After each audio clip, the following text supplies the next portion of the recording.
La recerca que fem en el grup d'atenció primària és la recerca que es fa en els centres d'atenció primària de Catalunya, en aquest cas vinculats al nostre institut de recerca. Això significa que fem recerca en les malalties més freqüents, les més prevalents, les de l'àmbit cardiovascular, les de la salut mental, les malalties musculoesquelètiques, les que provoquen dolor crònic, malalties digestives, neurològiques i un llarg etcètera, perquè en realitat tractem totes les malalties. Però no només això, sinó que a més també fem atenció centrada en la persona i això significa recerca centrada en la persona i recerca, per tant, centrada en tots els components que poden provocar malaltia en la persona. De manera col·lateral també estudiem altres aspectes, com per exemple salut digital o aspectes de caràcter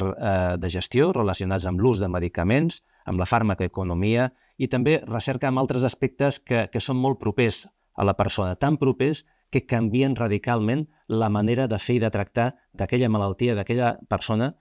perquè incorporem elements d'innovació que ens semblen que poden canviar la manera de tractar les persones i millorar el seu estat i la seva qualitat de vida.